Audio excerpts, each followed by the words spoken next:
बिस्मिल्लाहिर्रहमानिर्रहीम। रब्बे ज़िदनी इल्मा, रब्बे शरह ली सदरी वयस्सिर ली अमरी वहलुल उक़दतम मिन लिसानी यफ़क़हू क़ौली। डियर स्टूडेंट्स, मेरा नाम है आमिर हबीब और आज इस एक्सरसाइज में मैं आपको ये सिखाऊंगा कि आप इक्वेशंस को क्वाड्रेटिक फार्मूला के थ्रू कैसे सॉल्व कर सकते हैं। इससे पहले हमने यूनिट 1 की एक्सरसाइज नंबर 1.1 में ये सीखा कि किसी भी इक्वेशन को कंप्लीटिंग स्क्वायर मेथड के थ्रू कैसे सॉल्व किया जाता है और इसके अलावा फैक्टराइजेशन के थ्रू भी कैसे सॉल्व कर सकते हैं। तो आइए इसको सॉल्व करते हैं क्वाड्रेटिक फार्मूला के थ्रू। लेकिन आगे बढ़ने से पहले ये समझना बहुत ज़रूरी है कि जब तक कोई भी इक्वेशन क्वाड्रेटिक इक्वेशन की फॉर्म में नहीं लिखी होगी हम उसको क्वाड्रेटिक फार्मूला के थ्रू सॉल्व नहीं कर सकेंगे। तो पहले तो देख लीजिए क्वाड्रेटिक इक्वेशन है क्या। क्वाड्रेटिक इक्वेशन हम सबको पता है, वो है a x square plus b x plus c is equals to 0। अभी जो ऊपर इक्वेशन लिखी हुई है ये यकीनन अभी इस फॉर्म में नहीं लिखी हुई क्योंकि इसके इज इक्वल्स टू के इस साइड पर या एक साइड पर 0 मौजूद है, जबकि बाकी तमाम एक्सप्रेशंस इज इक्वल्स टू के दूसरी साइड पर मौजूद है। तो आइए हम दोबारा से क्वेश्चंस को लिखते हैं और इसको सॉल्व करने की कोशिश करते हैं। 2 minus x square is equals to 7x। अब अगर मैं इन तमाम एक्सप्रेशंस को एक साइड पर लाने की कोशिश करता हूँ, उसके लिए मैं एक्स स्क्वेयर को भी इज इक्वल्स टू के इस साइड पर मूव कर देता हूँ। तो ये देखिए एक्स स्क्वेयर को जब मैं इज इक्वल्स टू के उस साइड पर लेके जाऊंगा तो ये प्लस हो जाएगा, यानी प्लस एक्स स्क्वेयर पहले से प्लस 7x वहां पर मौजूद है। और अगर मैं 2 को भी इज इक्वल्स टू के उस साइड पर ले जाता हूँ तो क्योंकि यहाँ पे प्लस के साथ है अब ये वहां जाकर माइनस हो जाएगा, तो -2 इज इक्वल्स टू 0। इस इक्वेशन को मैं आसानी के लिए इस तरह से लिख लेता हूँ कि x square plus 7x -2 is equals to 0, ताकि हम आसानी से इस एक्सप्रेशन को सॉल्व कर सके। अब आप आगे चलते हैं, हमें ये देखना है कि क्या अब ये क्वाड्रेटिक इक्वेशन की फॉर्म में मौजूद है। जी बिल्कुल मौजूद है। एक्स स्क्वेयर का एक्सप्रेशन भी है, बी एक्स यानी कि एक्स के साथ भी वैल्यू है और कांस्टेंट भी मौजूद है। तो पहले अब यूजिंग क्वाड्रेटिक फार्मूला हम यहाँ पे लिखते हैं। क्वाड्रेटिक फार्मूला के अंदर हमें 3 तरह की वैल्यूज की जरूरत पड़ती है, ए, बी और सी। और वो कैसे निकलती हैं इस इक्वेशन से, तो जो एक्स स्क्वेयर का कोफिशिएंट होता है, इस केस में यहाँ पे कोफिशिएंट यानी जो एक्स स्क्वेयर से पहले वैल्यू है वो 1 है, तो ये वैल्यू होती है ए की वैल्यू है 1। इसी तरह इस केस में जो बी एक्स है, बी की वैल्यू होती है, जो एक्स का कोफिशिएंट होता है बी इज इक्वल्स टू 7, और सी यानी कांस्टेंट इज इक्वल्स टू यहाँ पर है -2। अब हमारे पास ये तीनों वैल्यूज मौजूद हैं। ये तीनों वैल्यूज हम यूज करेंगे क्वाड्रेटिक फार्मूला के अंदर। क्वाड्रेटिक फार्मूला के अंदर कैसे यूज होती है पहले देखते हैं। क्वाड्रेटिक फार्मूला है क्या, x is equals to -b plus minus b square -4ac, इस एक्सप्रेशन के ऊपर अंडर रूट है, डिवाइडेड बाय 2a। ये हमारा कंप्लीट फार्मूला है।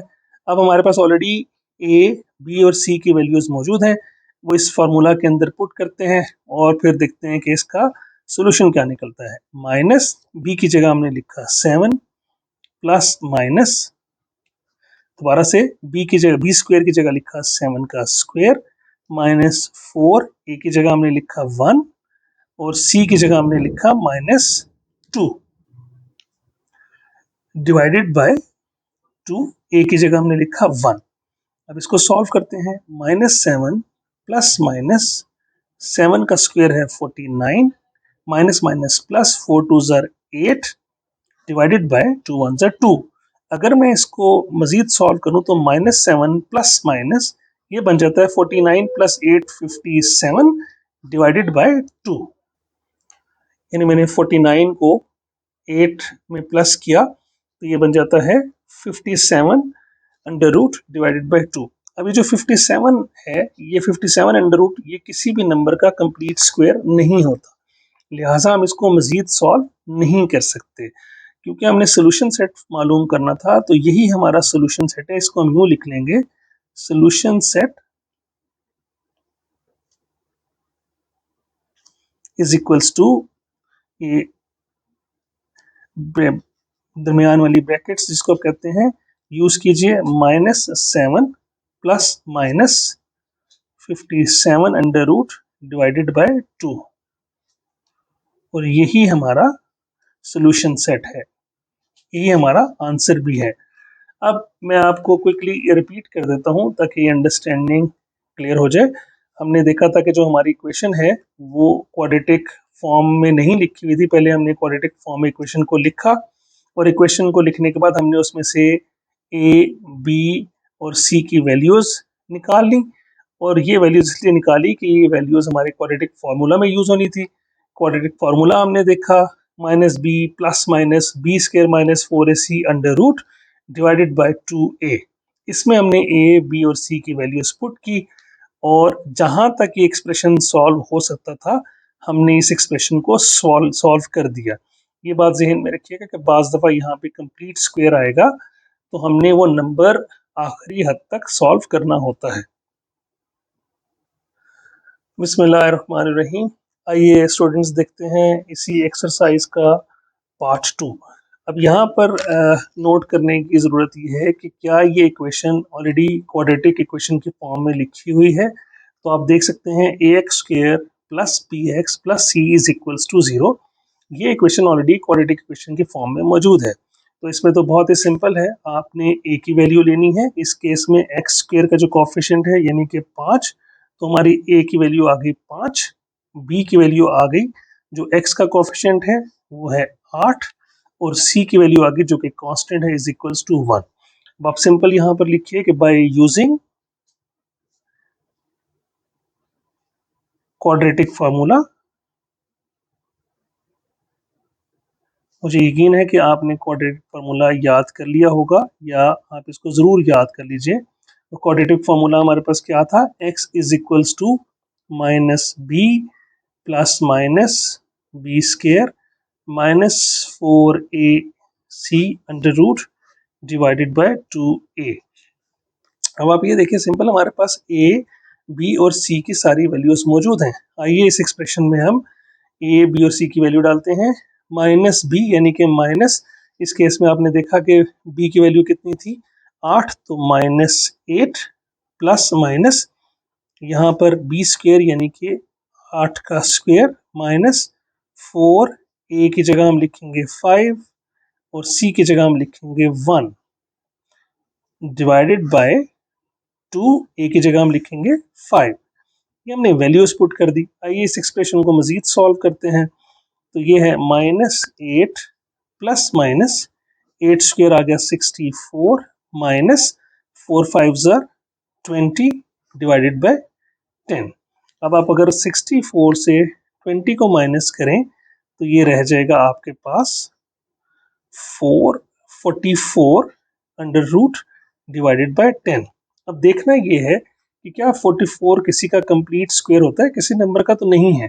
इस 44 को मजीद सॉल्व करते हैं।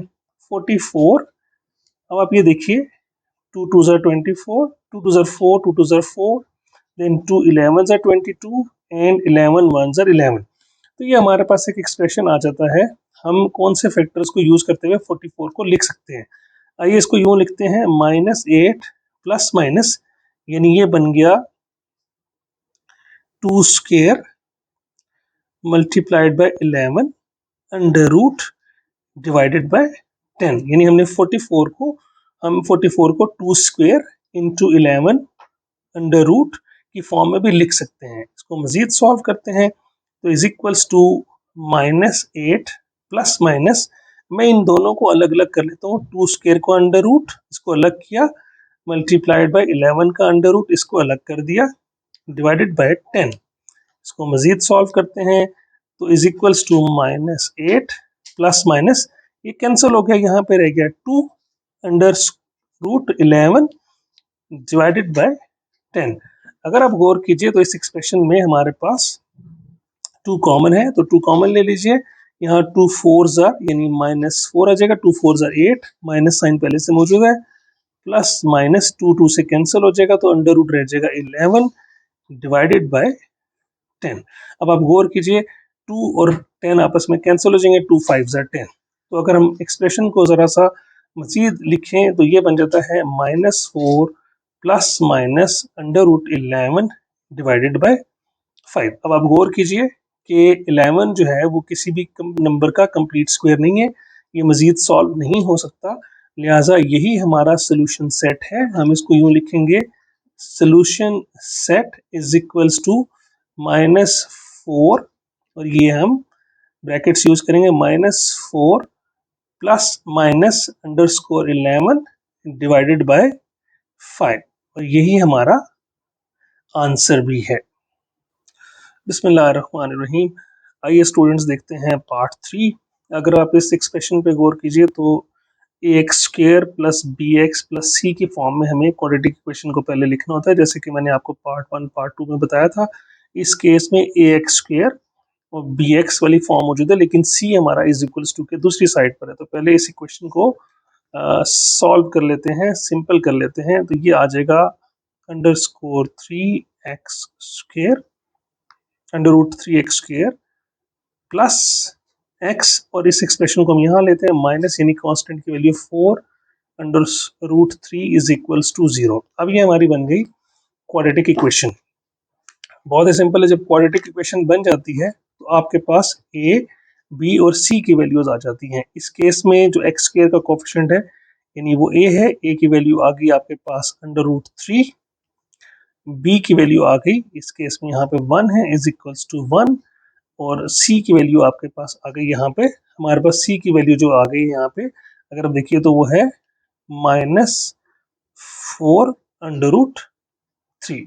अब हमारे पास a, b और c तीनों की वैल्यूज यहाँ पर मौजूद हैं, तो हम इसके अंदर सिंपली यहाँ पर फॉर्मूला लिखते हैं, क्वाड्रेटिक फॉर्मूला, उसमें वैल्यूज पुट करेंगे। x is equals to -b plus minus b² -4ac whole divided by 2a। अगर आप इन वैल्यूज को यूज करते हैं a, b और c की, और इस फॉर्मूला में पुट करते हैं, तो देखते हैं इस एक्सप्रेशन को सॉल्व करते हैं। तो अब ये देखिए -b की जगह आ जाएगा -1 प्लस माइनस b² यानी कि 1 का स्क्वायर, -4 a की जगह आया अंडर रूट 3, और c की जगह आया -4 अंडर रूट 3। ये आपने देखा तो हमारे पास ये पूरा हमने a, b और c की वैल्यूज डाल दी, डिवाइडेड बाय 2, a की जगह हमने लिखा अंडर रूट 3। इसको मजीद सॉल्व करते हैं तो ये देखिए is equals to -1 plus minus, अब हम देखते हैं 1 का स्क्वायर होता है 1, माइनस, और माइनस हो जाएगा आपस में प्लस, 4 4 16, और अगर मैं अंडर रूट 3 और अंडर रूट 3 को इसी तरह लिख देता हूँ, अगले स्टेप में हम इसको भी सॉल्व कर लेंगे, और 2 अंडर रूट 3। अब आप ज़रा गौर कीजिए कि जिस केस में बेस सेम हो तो एक्सपोनेंट्स ऐड हो जाते हैं, यानी कि यहाँ पे अगर मैं इन दोनों को ऐड कर देता हूँ तो एक्सप्रेशन कुछ यूँ बन जाएगा -1 plus minus under root 1 plus 16, और ये हमारे पास जब हम इसको ऐड करेंगे यहाँ पे आप ये देखिए तो ये बन जाएगा अंडर रूट 3, 1 प्लस 1 2, और डिवाइडेड बाय 2 अंडर रूट 3। इसको मजीद सॉल्व करते हैं, is equals to -1 plus minus under root 1 plus 16, ये अंडर रूट 2 कैंसिल हो जाएगा, यहाँ पे रह जाएगा 3 डिवाइडेड बाय 2 अंडर रूट 3। अगर मैं इसी एक्सप्रेशन को मजीद लिखना चाहूँ आसान करते हुए, -1 प्लस माइनस, यहाँ देखिएगा 1 प्लस 16, 3 से होता है 48 डिवाइडेड बाय 2 अंडर रूट 3। इसको मजीद सॉल्व करते हैं तो हम देखते हैं लिखा जाएगा -1 प्लस माइनस 48 और 1 हो गया 49, 49 का under root divided by 2 under root 3। अब आप इसको एक्सप्रेशन को मजीद सॉल्व कीजिए तो -1 प्लस माइनस 49 का अंडर रूट होता है 7 डिवाइडेड बाय 2 अंडर रूट 3। अब इस एक्सप्रेशन को हम एक दफा प्लस के साथ और एक दफा माइनस के साथ लिख लेंगे। तो ये देखिए is equals to -1 plus 7 divided by 2 under root 3, और इसी तरीके से -1 minus 7 divided by 2 under root 3। अब अगर हम इसी एक्सप्रेशन को मजीद सॉल्व करें तो ये बन जाता है 7 में से 1 माइनस कीजिए तो 6 divided by 2 under root 3, comma -7 minus 1 -8 divided by 2 under root 3। इनको हम मजीद सॉल्व कर सकते हैं। अगर आप देखिए 2 1s are 2, 2 3s are 6, तो ये बन जाएगा expression 3 divided by under root 3, comma 2 1s are 2, 2 4s are 8, तो ये बन जाएगा हमारे पास यहाँ पे। आप ये देखिए ये बन जाएगा -4 डिवाइडेड बाय अंडर रूट 3। वैसे तो ये यहाँ तक भी सॉल्व हो सकता है। हाउएवर आप अगर ये देखिए तो हम इस 3 को, जैसे भी हमने देखा था, हम इस 3 को अलग से देखें तो हम इस 3 को यूं भी लिख सकते हैं 3 is equals to under root 3 under root 3, क्योंकि इनकी बेसिस सेम है तो इनके एक्सपोनेंट्स ऐड हो जाते हैं यहाँ पे। तो अगर मैं इस एक्सप्रेशन को यूं लिखूं under root 3 under root multiplied by under root 3 divided by under root 3, comma -4 divided by under root 3, तो ये अंडर रूट से कट जाएगा एक कंपोनेंट, और यहाँ पे रह जाएगा under root 3 comma -4 divided by under root 3। यही हमारा स्टूडेंट्स सॉल्यूशन सेट है। अब हम इसको फाइनली यूं लिख सकते हैं solution set is equals to under root 3 comma -4 divided by under root 3, और यही हमारा आंसर है।